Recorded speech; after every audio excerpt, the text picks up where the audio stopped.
Welcome everyone. स्वागत है आप सभी का आपके अपने चैनल पर। मैं विपिन शर्मा लेकर प्रस्तुत हूँ आज के समाचार पत्रों में प्रकाशित मुख्य खबरें जो रोजगार और शिक्षा से जुड़ी होती हैं और आपके आसपास क्या हो रहा है इससे भी रूबरू कराती हैं। उसी क्रम में आज की पहली खबर है, परीक्षा नहीं पढ़ाई पर ध्यान केंद्रित करें, प्रधानमंत्री मोदी जी का कहना है।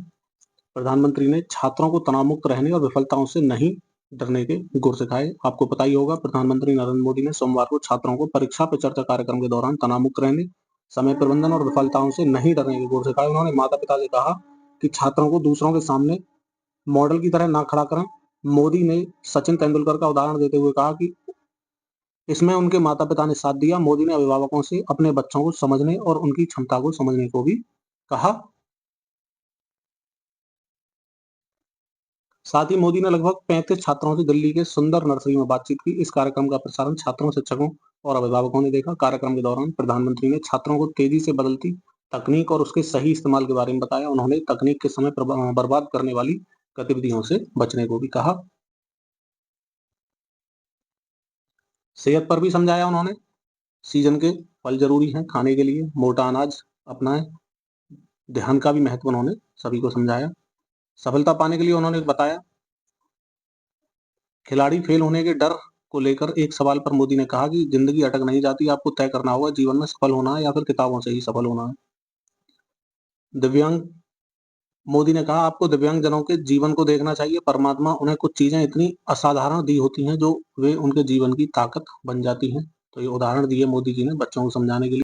शारीरिक दक्षता परीक्षा में 4,451 अभ्यर्थी सफल हुए, पास हुए। 5,676 अभ्यर्थी शामिल हुए। कुल 12 केंद्रों पर परीक्षा में उत्तर प्रदेश पुलिस भर्ती एवं प्रोन्नति बोर्ड की सिपाही भर्ती के लिए होने वाली शारीरिक दक्षता परीक्षा सोमवार को प्रदेश में पीएसी की 12 वाहिनियों में हुई। इसमें 6,000 अभ्यर्थियों को शामिल होना था, पर इसमें 5,676 अभ्यर्थी शामिल हुए। 324 अभ्यर्थी अनुपस्थित रहे। शामिल अभ्यर्थियों में 4,451 शारीरिक दक्षता परीक्षा में सफल रहे। दूसरे चरण की परीक्षा के लिए सोमवार को वेबसाइट है आपकी uppbpb.gov.in से प्रवेश पत्र डाउनलोड शुरू हो गए हैं। अगर आप किसी अभ्यर्थी को प्रवेश पत्र डाउनलोड करने में दिक्कत आती है तो वह हेल्पलाइन नंबर है 8867786192 पर संपर्क कर सकता है। संगम में डुबकी लगाकर महामहिम अभिभूत। महामहिम ने भगवान सूर्य को दिया अर्घ, की मां गंगा, यमुना और सरस्वती की आराधना। एयरपोर्ट पर गवर्नर आनंदीबेन पटेल और सीएम योगी आदित्यनाथ ने किया उनका स्वागत। 15 मिनट तक बड़े हनुमान मंदिर में दर्शन पूजन किया। 7:30 बजे के करीब राष्ट्रपति द्रौपदी मुर्मू रही संगम नगरी में। 7.5 घंटे है, 7.5 घंटे रही हैं वो कल। यूपी पीएससी अध्याचन के इंतजार में फंसा भर्ती परीक्षाओं का कैलेंडर। उत्तर प्रदेश लोक सेवा आयोग ने तो वर्ष 2025 की भर्ती परीक्षाओं का कैलेंडर जारी कर दिया, लेकिन उत्तर प्रदेश शिक्षा सेवा चयन आयोग का परीक्षा कैलेंडर अध्याचन मिलने के इंतजार में फंस गया है। इसके जारी न होने से अभ्यर्थियों में नई भर्तियों के आयोजन को लेकर भी उहापोह की स्थिति बनी हुई है। 360 डिग्री पर घूम गया तेजस, बड़ा गौरवान्वित करने वाला क्षण है ये। बेंगलुरु में सोमवार को एशिया के सबसे बड़े एयर शो एयरो इंडिया 2025 की औपचारिक शुरुआत हो गई। 14 फरवरी तक चलने वाले इस शो के जरिए दुनिया भारत की बढ़ती हवाई ताकत और उसकी क्षमताओं का नजारा देखेगी। रक्षा मंत्री राजनाथ सिंह ने एयरो इंडिया 2025 का उद्घाटन किया। शो की शुरुआत के साथ ही आसमान में वायुवीरों का पराक्रम देखने को मिला। एयर शो में राफेल, सुखोई, तेजस और सूर्यकिरण जैसे लड़ाकू विमान करतब दिखाते नजर आए। एयर शो में आकर्षण का केंद्र रहे भारतीय लड़ाकू विमानों में तेजस जो थे, तेजस मार्क 1A और राफेल ने हवा में हैरान करने वाले करतब दिखाए। भारत में निर्मित तेजस ने हवा में 360 डिग्री चक्कर लगाया और सूर्यकिरण ने हवा में उड़ान के दौरान 3 रंग बिखेरे।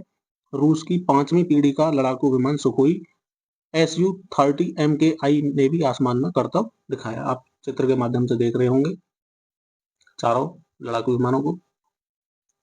सोने की कीमत 2,430 बढ़ी 88,500 रुपए की रिकॉर्ड ऊंचाई पर पहुंच चुका है। ट्रंप के नया शुल्क लगाने की घोषणा से उछला है ये सोना। आज फ्रांस से हो सकती है भारत की अहम डील। वैश्विक मंच पर फ्रांस और अमेरिका भारत के दो सबसे अहम रणनीतिक साझेदार देश हैं। बहुत कम होता है कि भारतीय प्रधानमंत्री एक साथ इन दोनों देशों की यात्रा पर गए हों। प्रधानमंत्री मोदी सोमवार को इन दोनों देशों की यात्रा पर हुए। मंगलवार को वह फ्रांस के राष्ट्रपति इमैनुअल मैक्रों के साथ एआई एक्शन समिति की तीसरी बैठक की अध्यक्षता करेंगे। इसके बाद प्रधानमंत्री मोदी और मैक्रों के बीच द्विपक्षीय वार्ता होगी, जिसमें दोनों देशों के रिश्तों से जुड़े कुछ अहम समझौतों को भी अंतिम रूप दिया जाएगा। केजीएमयू में रोबोटिक सर्जरी, खर्चा बस 50,000। अगले महीने से मरीजों को इलाज में मिलेगी बड़ी राहत। जान लेते हैं एक बार। केजीएमयू के जनरल सर्जरी विभाग में अब रोबोटिक मशीन से जटिल सर्जरी होगी। Power grid corporation of India ने विभाग को करीब 18 करोड़ रुपए की आधुनिक रोबोटिक मशीन दी है। मंगलवार को जनरल सर्जरी विभाग के 131वें स्थापना दिवस समारोह में कॉर्पोरेशन की ओर से रोबोट मशीन सुपुर्द की जाएगी। यह जानकारी विभाग अध्यक्ष डॉक्टर अभिनव अरुण सोनकर ने दी है। विभाग के डॉक्टरों को दिल्ली एम्स में प्रशिक्षण भी दिलाया जाएगा। पहले मिलेगी प्रॉपर ट्रेनिंग। पीजीआई में भी सुविधा है। अभी तक सिर्फ एसपीजीआई में है रोबोटिक सर्जरी की सुविधा। पीजीआई में सर्जरी की मिनिमम फीस करीब 1 लाख रुपए है। केजीएमयू में रोबोटिक सर्जरी की मिनिमम फीस 50,000 हो सकती है। जनरल सर्जरी डिपार्टमेंट को मिली 18 करोड़ की रोबोटिक सर्जरी की मशीन काफी कम कीमत पर सुरक्षित और बेहतर इलाज उपलब्ध कराएगा। अब ये रोबोट, दूसरे रोबोट की भी खरीद प्रक्रिया शुरू हो चुकी है। जान लेते हैं एक बार इसका फायदा। रोबोटिक सर्जरी के फायदे में रोबोट में मरीज के इंटरनल पार्ट्स की 3D इमेज बनती है, जिसकी मदद से डॉक्टरों को इंटरनल पार्ट्स क्लियर दिखाई देते हैं। सामान्य आंखों से इसे देखना संभव नहीं होता, जिसके चलते सर्जरी की सफलता की संभावना काफी बढ़ जाती है। सामान्य सर्जरी के समय डॉक्टर चीरे की लंबाई और गहराई का अंदाजा लगाकर काम करते हैं। कई बार जरूरत से बड़ा चीरा लग जाता है, लेकिन रोबोट निर्धारित लंबाई और गहराई का ही चीरा लगाता है। मरीज की बॉडी में सटीक चीरा होने से इसमें खून कम बहता है और घाव भी जल्दी बढ़ता है, जिसके चलते मरीज को अस्पताल से जल्दी छुट्टी मिल जाती है और रिकवरी भी जल्दी हो जाती है।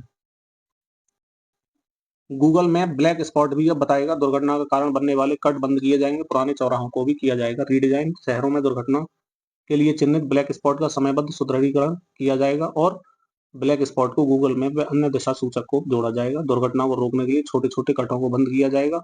चौराहों को रीडिजाइन कराया जाएगा। प्रमुख सचिव नगर विकास अमृत अभिजात ने 21 सूत्रीय दिशा निर्देश निकायों को भेजते हुए इसे अमल में लाने का भी निर्देश दिया है। आपको पता होगा कई बार गूगल मैप की वजह से गलत रास्ते पर पहुंच गए लोग या फिर दुर्घटना का शिकार हो गए, तो उसी को मद्देनजर रखते हुए अब गूगल जो मैप है वो ब्लैक स्पॉट भी बताने वाला है। मनमानी विमान में पेड सीट के बदले भी साधारण सफर। देश में हर महीने 3,000 से 3,200 यात्रियों की कट रही जेब। लखनऊ में हर महीने ऐसे यात्राओं की संख्या 90 के करीब।